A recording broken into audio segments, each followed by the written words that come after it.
Now, in the end, he owed her a total of 38 grand. She's a small business. She's got a fucking family. She's got kids. Disgusting. He's obviously done it before.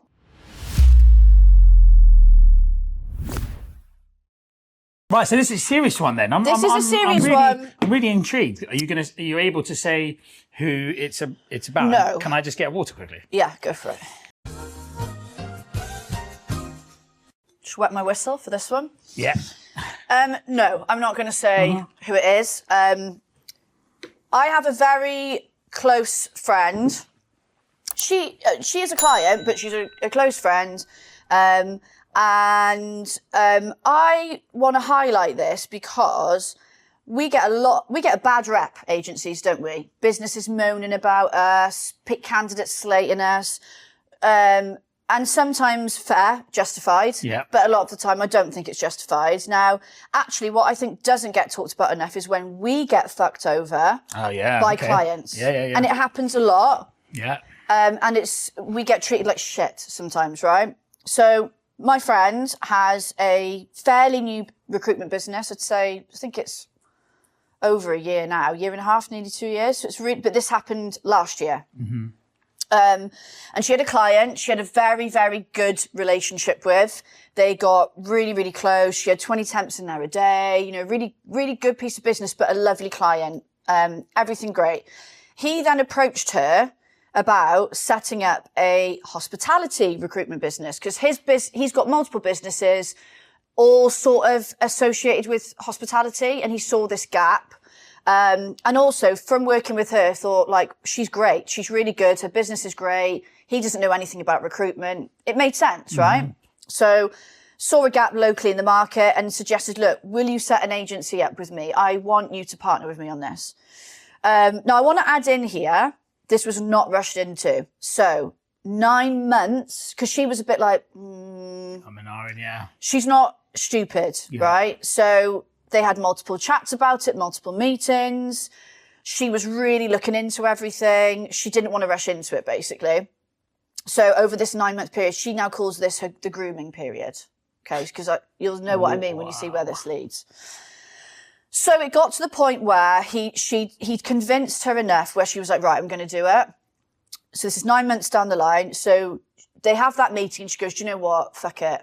Let's do it. Yeah. She gets back from the meeting. He's already set everything up on Company's House, forwarded her emails of this and that, 50-50 shareholders. It was like all systems go. He was super, super keen.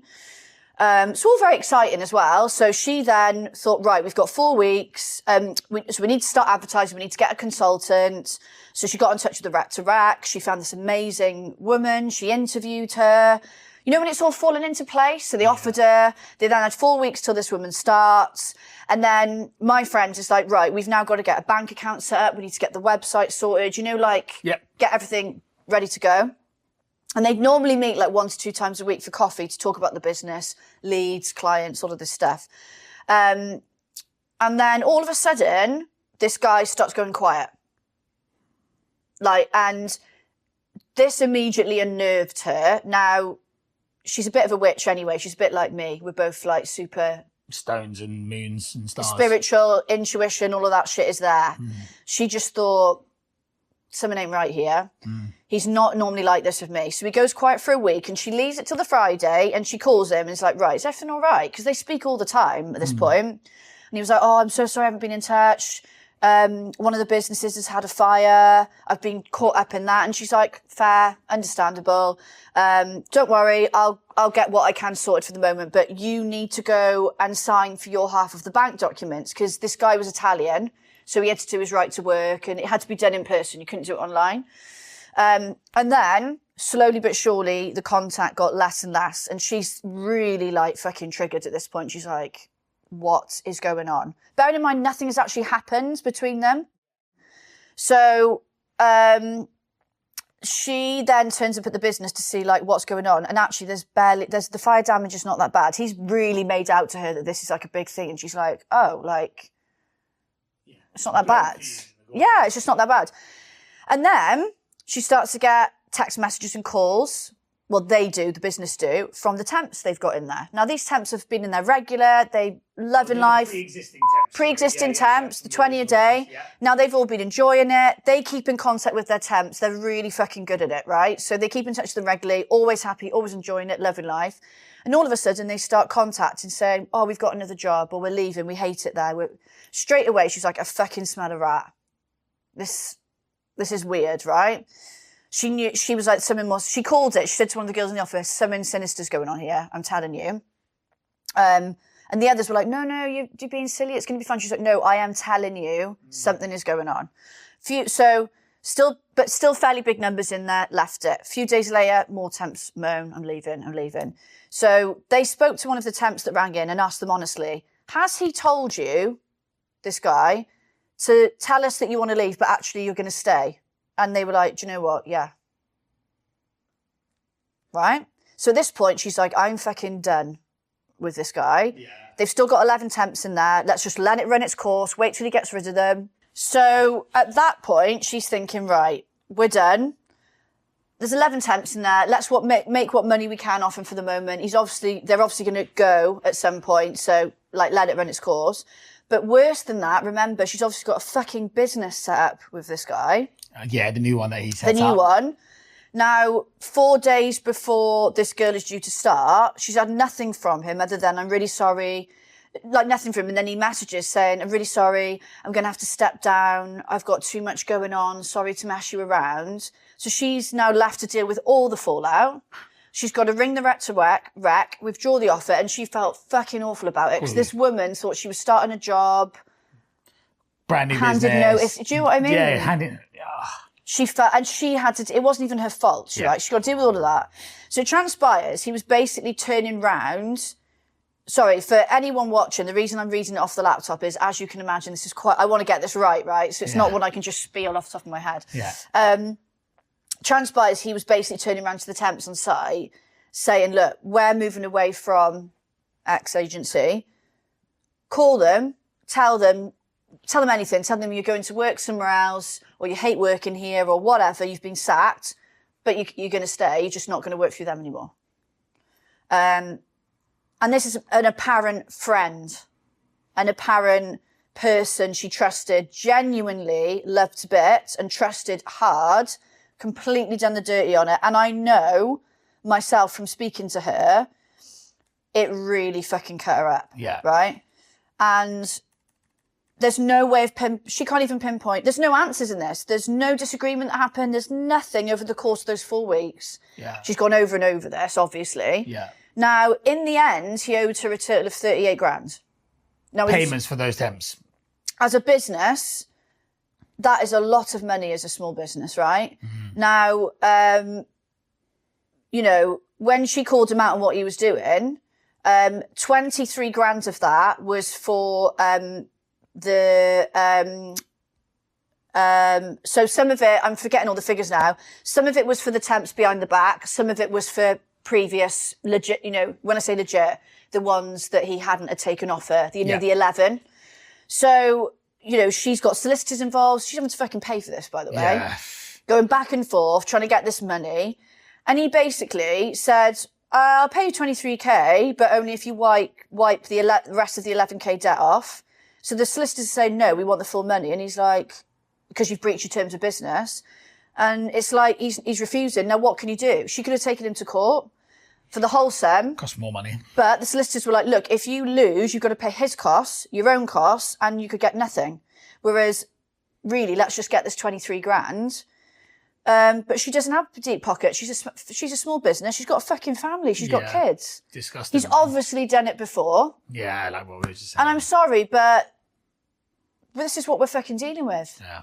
And I've got another client I was actually with yesterday, owed £83,000 by a client who does not give a fuck. Yeah. And I mentioned one to you this morning. You've got one? 53 grand owed by a pretty large business to them. Tell you another one. Yes, just yesterday evening when I was working last night, someone posted about an agency who are trying to burn the business down, then buy it back and restart again. They owe £500,000 in. And they're taking the consultants to Las Vegas. Oh yeah. Yeah. And they owe £500,000 in holiday pay to workers, temps. Yeah. And the HMRC are owed loads of money, and that's all about to get knocked. And they take it. I don't know if it's a different one, but they've then posted they're going on an incentive to Las Vegas with the new business. Terrible. Well, that's an agency. That's an agency. But going back to my point, is these are small businesses with people that this is their livelihood. They do a fucking good job for their clients. And I know because I'm in these two businesses, right? Yeah. And they're getting fucked over by people that clearly know exactly what they're doing. Yeah. These are clients. Yeah. It's disgusting. It's actually disgusting. It's so I'm disgusting. calling it out. I'm calling it out. It's, do you know what? People like that deserve to be called out. But actually sharing that story is a good one, because I think there are some people out there in the recruitment agency space that think that clients will never ever do anything like that. They fucking will. They fucking will, mate. And sometimes you can do all your, I can never say this, diligence. Yeah. And because she did, and it still happens. You can do the credit checks, you can do everything. Yeah. And it can still happen. Yeah, bite you in the bum. Fucking disgusting. That is horrible. I feel so sorry for her. It's really riled me up telling it again. Yeah. I've heard the story, obviously. Yeah. But, and she's a decent person. Yeah. Hey, we've had a right mix of stories today. I know. Right mix. Yeah, that's a deep one, though. That's a horrible one. And yeah, if you are in recruitment and think for clients, Be don't wary. do this. They do. Yeah. They do. Don't put them on such a pedestal. No, don't. Because, there are some shady ones out there. Do you know, we're quick as agencies to go, I know I used to say it, and we used to say it, or I used to tell my grads when we were training them, listen, human beings walk, talk and lie. And that was just, I used to say that in reference to candidates. Just listen, just got to cut through candidates, push candidates.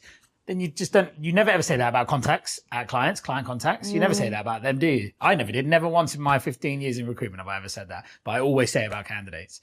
And actually, contacts can do the same thing to your client contacts. Anyway, thank you for sharing. Although I don't know why I said that, but I felt like I thought, do you know what? I'm going to start calling out some of the other stuff. Yeah, it's great to share the funny stories. Yeah. But I also want to call out some of the shady behaviour. And I actually have another really bad story, which I was going to tell today that I didn't last time. And I'm like, I am going to tell it next time. It's bad, but it doesn't put us in a good light as an agency. But this is few and far between. And I think, again, people need to be called out. But, yeah.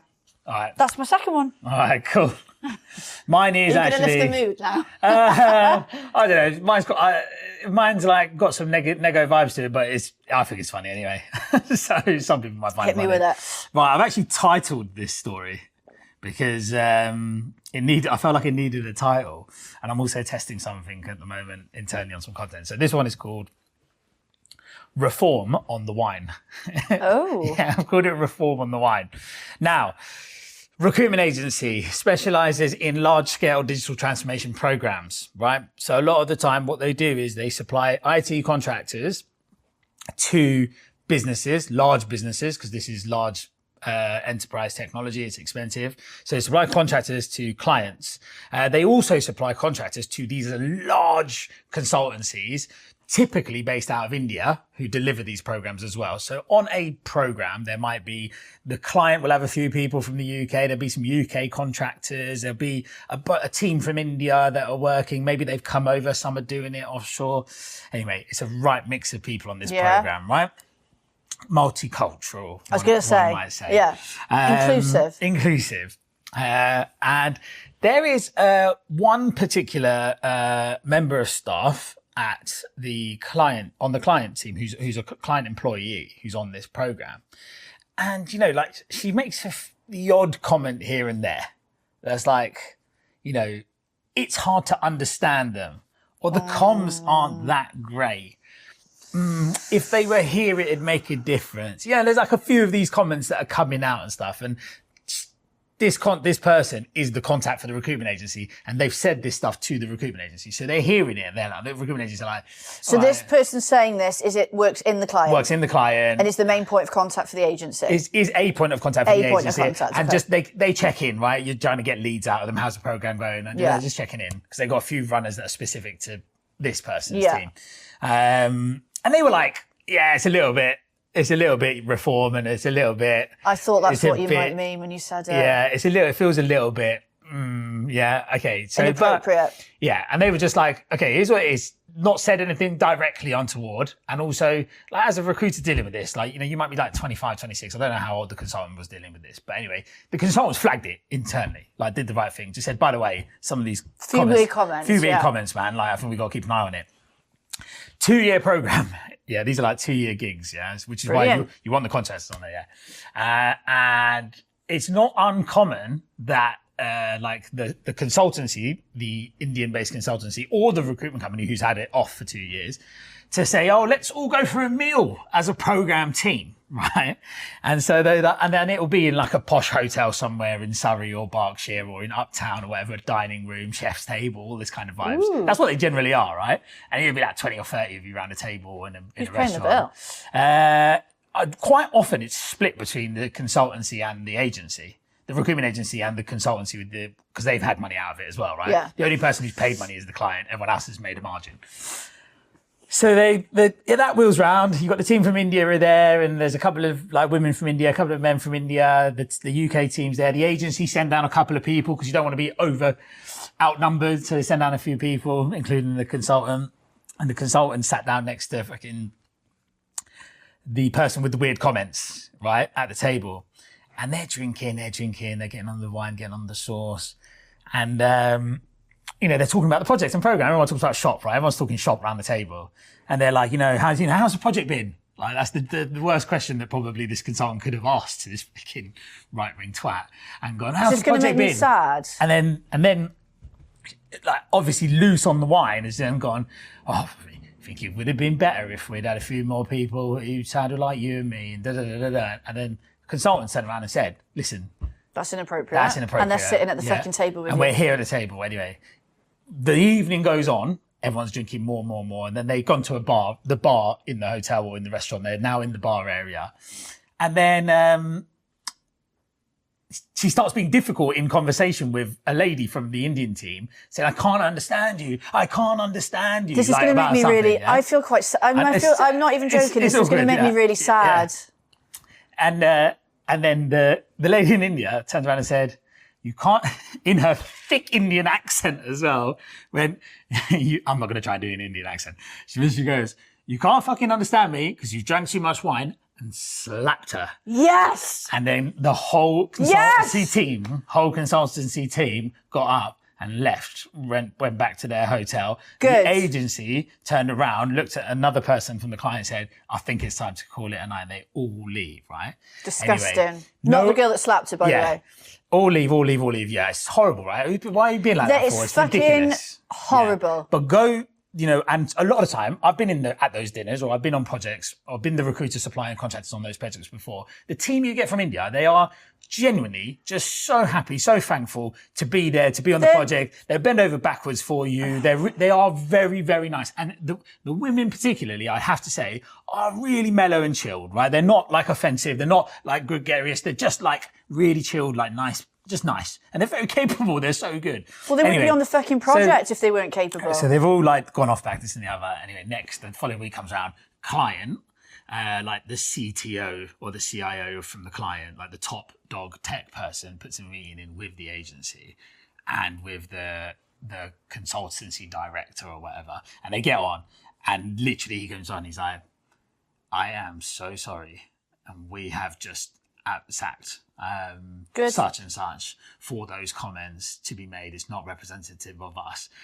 But then said, I need you to sign something that says it's not going to get out. Oh, really? Yeah. And then they had to sign some paperwork to say that wasn't going to get out because they're a big listed company. Do you know what I mean? Like, it was like, and then. Do you know what though? But the slap, I would have loved to have been there. I can just hear the thick Indian accent going, you can't understand me because you've had too much wine. Brilliant. Bang. That's brilliant. Even without the slap, that would have had pat to punch. Yeah. But ridiculous, though. That story, that's mad, isn't it? I know you might think I have zero emotion, but I could feel myself feeling quite emotional when you were saying that. Yeah, it's not nice. It's not nice. And also, the non-disclosure bit fucks me off because it's like they get away with it. I know. Well, I mean, it gets pushed under the carpet. I mean, the person got sacked, but I know she lost her job, but like, why should they not have a voice? Yeah. Because it suits their business and just fucking really winds me up. And I've been to India for work, right? A couple of years ago. And I've never met, I cried my eyes out saying bye to them all. I've never met my whole experience in that country, the nicest people I've ever met in my life. Yeah. And they actually speak really fucking good English. I know. Better than we do sometimes. Yeah, I did not understand anybody. Yeah. It's just racist crap. It's racist. It's purely racist. Oh God, we've really got riled up this episode. I know. But do you know what? I when that story was being told to me, when it first came, someone told that one to me. They were like, "Oh, what about this one?" I think the opening line was "Indian lady slaps racist" is how they started it, and I was like, "Tell me more." And I thought it was a really funny one, but actually it is. It's not funny. It's just not nice. It's not nice. It's not nice. And also, do you know what? I'm so glad when I heard the consultant did stand up and just be like, "Listen, that's inappropriate. Stop that." And then good for them. But obviously, reform on the wine is a good name for that story, though, isn't it? Reform on the wine. The wine got the wine boy all out. But anyway. That's my story. We're ending on a few funny stories, but go whatever your name was for slapping the shit out of that racist ass woman. So good. And we also need to give a big shout out to our second sponsor. We're not doing these in any particular order, by the way. Shazamme. Now, they've got loads of different products, different services, all of which are fab. Me and Si have had demos of all of them, but I spent some time with Gordon on Monday. Is Gordon the sales director? Yes. Yeah. Mind blank. On Monday, and he gave me a demo of ShoutLab, which is one of their products. It's fucking brilliant. So I would recommend you go and get a demo. I'm going to tell you a bit about it now, but go and see it for yourself. You can use it for post scheduling, and this is on multiple platforms, which I think is amazing. It saves a lot of time. And also, if you're a business that's got consultants, you can add all your consultants' LinkedIn's, all their different profiles on social media, and get scheduling done for all of them alongside many other posts that they do themselves. So amazing for that, especially if you've got someone in marketing managing it all. What you can do on there in terms of posting is great. But also what I liked is you can set up like sequencing, which helps with BD outreach, for example. You can build amazing email marketing campaigns. So if you're using something like MailerLite, MailChimp, I don't know what the other ones are called, you don't need that anymore because this is all in there for you. But in the sequencing, it will also prompt when to ring and all of this stuff. So I just thought it was fab, and integrates with a lot of the CRMs as well, which this is what you want these days, is something that integrates. So there's so much more I could tell you, but I haven't got time. But go and take a look. That's just one of the things that they do. They are not just websites. That's one thing I want to highlight. But that is Shazamme.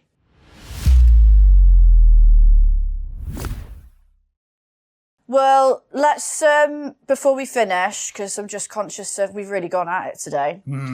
What's the one thing that's been I mean, I know I go on about my garden, but I'm going to bring it up again. I haven't got anything else to talk about, but I promise you next episode, in the gap, I'm going to London for a rave Saturday and I'm going to Berlin back to that club. So I'll have plenty to tell you next time. Nice. But this has been my life recently. So the fence has been done. Yeah. Now I've had the garden gutted. Oh. Now, it was a bit of a jungle. It was jungle on the side, yeah. In the back. Yeah. It has been transformed. I've had so many people on the street go, the ivy's gone. From that front bit. But now I've got no fucking privacy. Oh, no.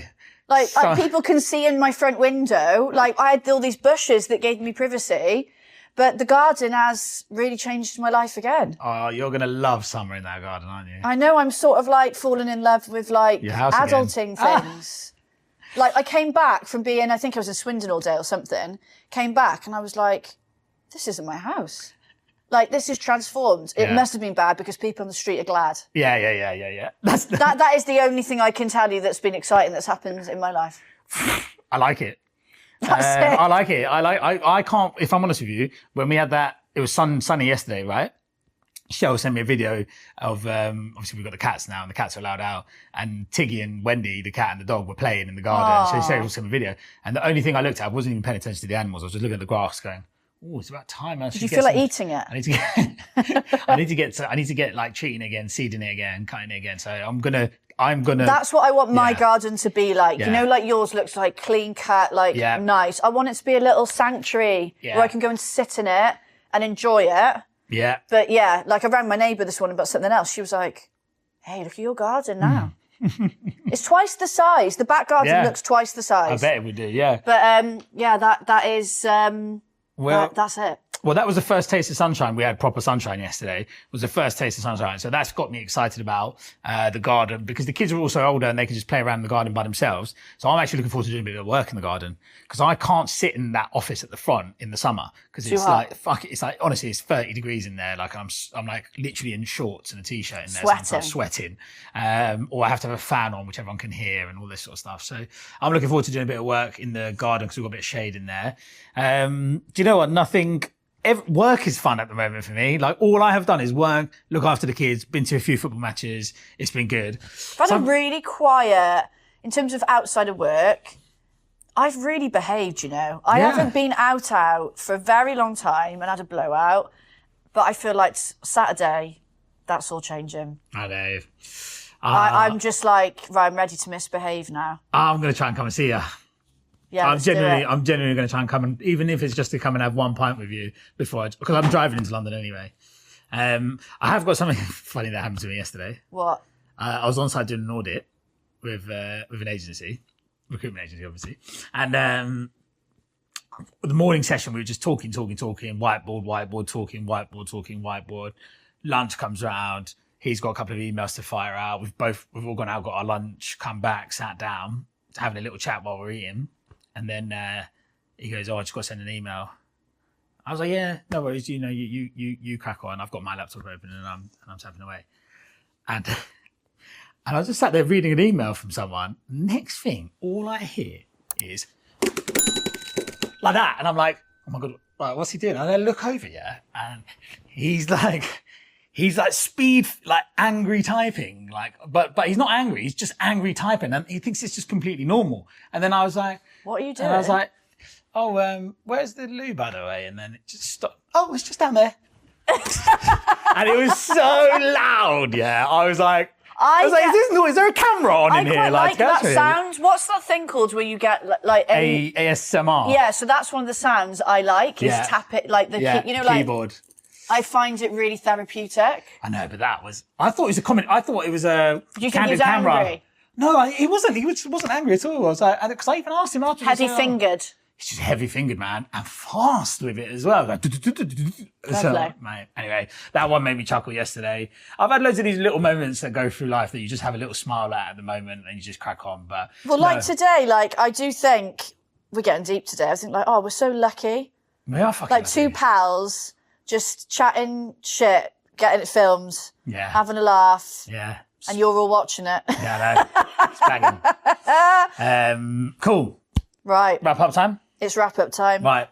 Remember, folks, LinkedIn is not real life. Woo!